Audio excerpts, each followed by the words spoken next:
यूसुफ के भाइयों ने कहा कि हमारा बाप यूसुफ और उसके भाई से ज्यादा मोहब्बत क्यों करता है, जबकि हम एक जमात हैं। अपने बाप के इस अमल पर एतराज किया और यकीनन ये एक बहुत बुरा गुमान था। जलाल का माना गुमराही होता है, लेकिन कभी खता पर भी बोला जाता है। और उन्होंने बाहरी मशवरा किया और सोच विचार के बाद यूसुफ अलैहिस्सलाम के कत्ल की तजवीज तय हुई। अल्लाह ताला आयत 9 में फरमाते हैं, यूसुफ को तो मार ही डालो या इसे किसी नामालूम जगह फेंक दो कि तुम्हारे वालिद का रुख सिर्फ तुम्हारी तरफ ही हो जाए, इसके बाद तुम नेक हो जाना। मतलब ये कि वो आपस में कहने लगे यूसुफ को कत्ल कर दो। इस पर बड़े भाई यहूदा ने मुदाखलत की और कहा, कत्ल बहुत संगीन जुर्म है। इस पर वो बोले, तब फिर इसे कहीं गायब कर दो ताकि बाप की तवज्जो तुम्हारी तरफ हो जाए और यूसुफ वाली रुकावट खत्म हो जाए। देखिए कैसी सोच है, पहले बुराई करेंगे फिर तौबा करेंगे और नेक बन जाएंगे। भला क्या ऐसा आदमी जो बुराई इस नियत से करता है बाद में तौबा कर लेगा, क्या उसकी तौबा कबूल होगी? उलमा फरमाते हैं, तौबा का दरवाजा खुला है।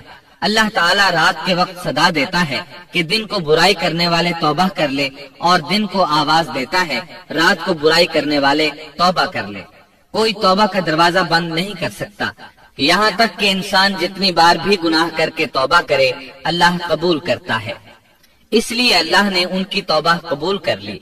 ताहम इस बात से डरना चाहिए कि अगर गुनाह करने के बाद तौबा का मौका ही न मिले और मौत आ ले तो क्या होगा।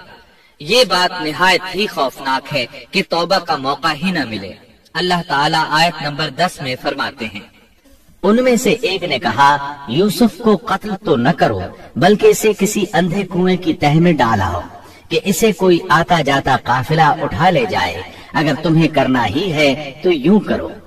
यहूदा ने उन्हें कत्ल से रोका और कहा, कवासिम के रास्ते में अमूकी नाम का कुआं है, इसे उसमें डाल दो।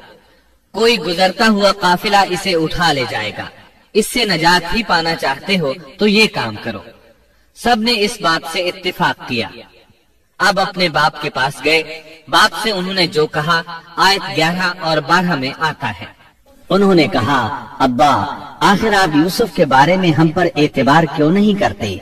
हम तो इसके खैर खां हैं। कल आप जरूर इसे हमारे साथ भेज दीजिए कि खूब खाए पिए और खेले, और इसकी हिफाजत के हम जिम्मेदार हैं। याकूब अलैहिस्सलाम ने उनकी बात के जवाब में जो कुछ कहा, आयत नंबर 13 और 14 में उसका जिक्र मौजूद है। याकूब ने कहा, इसे तुम्हारा ले जाना मुझे तो सख्त सदमा देगा, और मुझे ये भी खटका लगा रहेगा कि तुम्हारी गफलत में से भेड़िया खा जाए। उन्होंने जवाब दिया कि हम जैसी जोरावर जमात की मौजूदगी में भी अगर इसे भेड़िया खा जाए तो हम बिल्कुल निकम्मे ही हुए। वहाँ भेड़िए कसरत से थे, इसलिए याकूब अलैहिस्सलाम डरते थे। बेटों के बार बार इसरार पर याकूब अलैहिस्सलाम यूसुफ अलैहिस्सलाम को उनके साथ भेजने पर रजामंद हो गए। अल्लाह ताला आयत 15 में फरमाते हैं, फिर जब उसे ले चले और सब ने मिलकर ठान लिया कि उसे गैर आबाद गहरे कुएं की तह में फेंक दें, हमने यूसुफ की तरफ वही की कि यकीनन वक्त आ रहा है कि तू उन्हें इस माजरे की खबर इस हाल में देगा कि वो जानते ही न होंगे। बाज रिवायात के मुताबिक उन्होंने रास्ते में यूसुफ अलैहिस्सलाम को मारा पीटा, बुरा भला कहा, और ऐसा करना उनके लिए मामूली बात थी क्योंकि वो तो कत्ल के दरपे थे। आखिरकार कुएं के पास पहुँचे और मशवरे के मुताबिक उन्हें कुएं में डाल दिया। यूसुफ अलैहिस्सलाम कुएं में एक पत्थर पर गिरे, यानी पानी में न गिरे। आप उस पत्थर पर बैठ गए। अल्लाह ताला की तरफ से उन्हें तसल्ली दी गई कि आप परेशान न हो, बहुत जल्द आप कुएं से निकलेंगे और उन्हें उनके इस घिनौने फेल के बारे में बतलाएंगे, और उन्हें इस बात का गुमान भी नहीं होगा कि ऐसा वक्त भी आएगा। यूसुफ अलैहिस्सलाम को कुएं में डालने के बाद उन्होंने घर जाने की तैयारी की। आयत नंबर 16 में आता है, और इशा के वक्त वो सब अपने बाप के पास रोते हुए पहुँचे। इमाम आमश काजी शुरैह रहमतुल्लाह अलैह की मजलिस में बैठे थे। एक औरत आई, उसका एक आदमी से झगड़ा था। वो बहुत शिद्दत से रो रही थी। आमश बोले, आप देखते नहीं ये किस बुरी तरह रो रही है। उनका मतलब ये था कि ये सच्ची है। काजी शुरैह फरमाने लगे, यूसुफ अलैहिस्सलाम के भाई रात को रोते हुए अपने बाप के पास आए थे, बस फैसला रोने पर नहीं इंसाफ पर होना चाहिए। اب یوسف علیہ السلام کے بھائیوں نے باپ کو تفصیل سنائی۔ اللہ تعالیٰ اس کا ذکر آیت 17 میں فرماتے ہیں، اور کہنے لگے کہ ابا جی ہم تو آپس میں دوڑ میں لگ گئے اور یوسف کو ہم نے سامان کے پاس چھوڑا، بس اسے بھیڑیا کھا گیا۔ آپ تو ہماری بات نہیں مانیں گے، گو ہم بالکل سچے ہی ہوں۔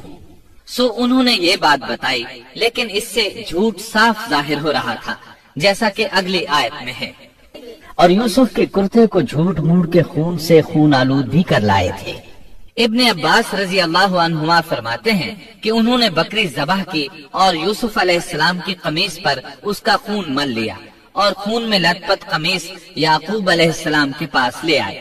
جب یعقوب علیہ السلام نے دیکھا تو فرمانے لگے، یہ بھیڑیا بھی کتنا رحم دل تھا، میرے بیٹے کو تو کھا لیا اور قمیص کو کچھ نہیں کہا، تمہاری عقل کہاں ہے؟ اس بات کا ذکر آیت 18 میں ہے۔ باپ نے کہا، یوں نہیں بلکہ تم نے اپنے ہی دل سے ایک بات بنا لی ہے، بس صبر ہی بہتر ہے، اور تمہاری بنائی ہوئی باتوں پر اللہ ہی سے مدد کی طلب ہے۔ ادھر دوسری طرف کیا ہوا؟ آیت 19 میں اللہ فرماتے ہیں، اور ایک قافلہ آیا اور انہوں نے اپنے ایک پانی لانے والے کو بھیجا، اس نے اپنا ڈول لٹکا دیا اور کہنے لگا، واہ واہ، خوشی کی بات ہے، یہ تو ایک لڑکا ہے۔ انہوں نے اسے مال تجارت قرار دے کر چھپا دیا، اور اللہ اس سے باخبر تھا جو وہ کر رہے تھے۔ تفصیل اس کی یہ ہے کہ ایک قافلہ اس کنویں کے پاس سے گزرا جس میں یوسف علیہ السلام موجود تھے۔ انہوں نے پانی کی تلاش میں ایک خادم کو بھیجا، وہ کنویں تک پہنچا، اس نے کنویں میں ڈول لٹکایا، یوسف علیہ السلام اس ڈول میں بیٹھ گئے۔ خادم نے ڈول نکالا تو اس میں ایک خوبصورت بچے کو دیکھا، مارے خوشی کے وہ پکار اٹھا، یہاں ایک لڑکا ہے۔ اس زمانے میں غلاموں اور لونڈیوں کی تجارت ہوتی تھی، انہیں خوف محسوس ہوا کہ کہیں یہ لڑکا ان سے چھن نہ جائے۔ اس خوف کے پیش نظر انہوں نے یوسف علیہ السلام کو چھپا لیا۔ انہوں نے یہ بھی سوچا کہ شاید یہ بھاگا ہوا غلام ہے، اگر اس کا مالک آ گیا تو وہ اسے لے جائے گا۔ یہ قافلہ مدائن سے مصر جا رہا تھا۔ جب یہ مصر پہنچے تو انہوں نے یوسف علیہ السلام کو معمولی قیمت میں فروخت کر دیا۔ معمولی قیمت میں فروخت کرنے کی جلدی بھی انہوں نے اسی خیال کے تحت کی کہ کہیں اس کا مالک نہ آ جائے۔